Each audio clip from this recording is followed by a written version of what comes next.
Hello, I'm Katie Derham and welcome to the Richard Burnett Historical Collection of Early Keyboard Instruments, which forms the core of what used to be the Finchcocks Musical Museum and which is still the most exceptional resource and charity for anybody who's passionate about early keyboards. Welcome to the Richard Burnett Collection of Historical Keyboard Instruments. My name is Stephen Devine and it's my absolute pleasure to introduce you to an early English grand piano. This instrument was made in 1801 by the company John Broadwood Son. It's an absolutely wonderful example of the very earliest type of grand pianos that were being produced. It's basically very similar to the type of harpsichords that were being produced by the same company at the time, and it represents exactly the sort of cutting edge where people have stopped buying harpsichords and they've started to buy pianos. So the actual design of the thing was so created in order not to basically put people off. So we've got this beautiful mahogany veneer, we've got a rather sort of chunky but rather sort of firm, solid casework, but it's got this gorgeous figuring, and the figuring continues all around the inside. Beautiful holly name plaque, and we've got pedals that are, because the stand is just a loose stand that the instrument sits on, the pedals actually are bolted to the side of the stand, and they have to be sort of brought in this pigeon-toed way in order so that you don't have to sit with your legs very firmly splayed apart.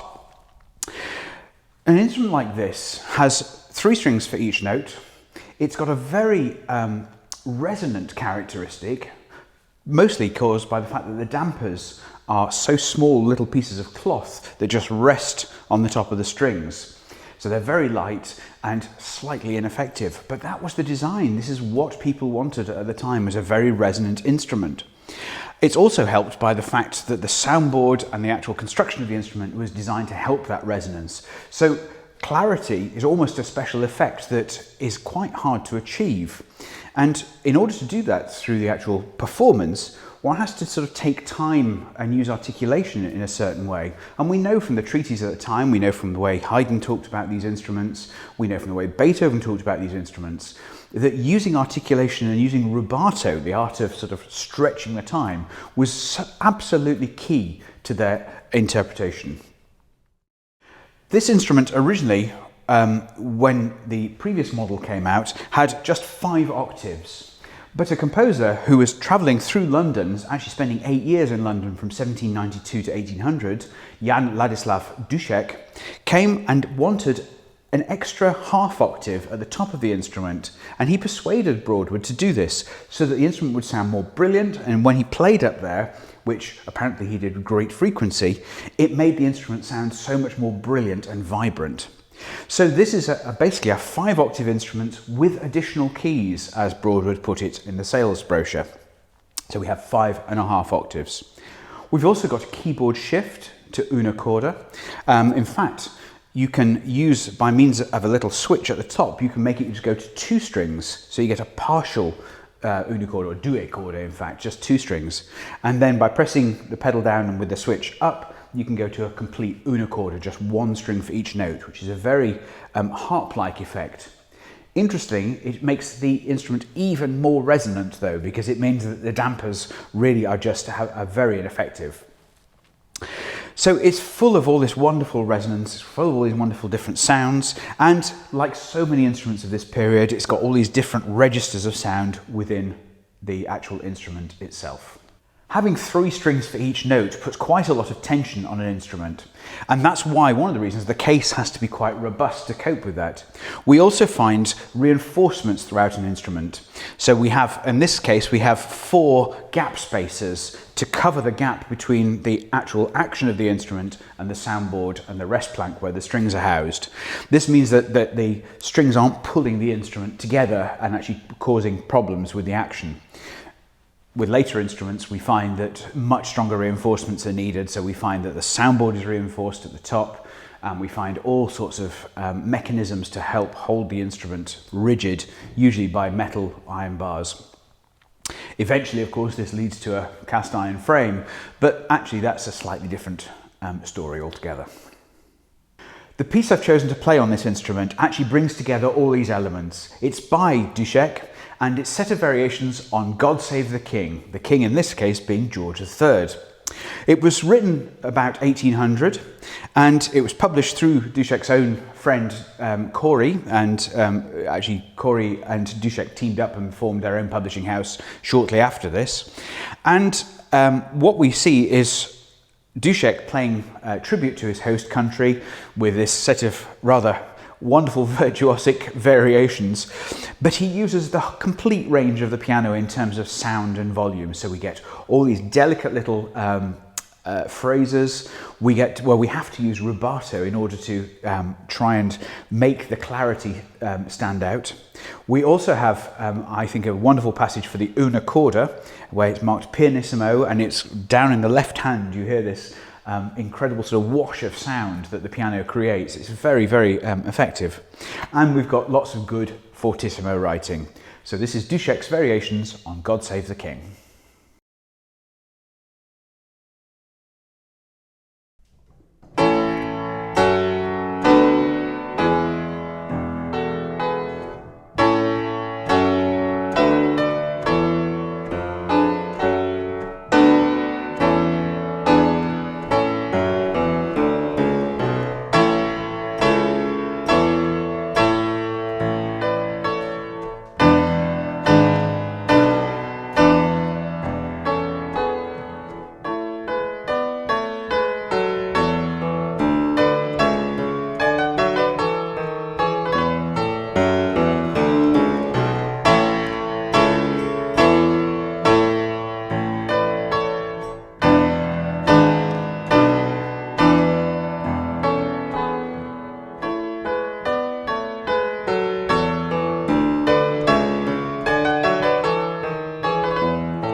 Thank you for watching this video. I do hope you enjoyed hearing Dussek played on this magnificent grand piano of 1801 by John Broadwood Son.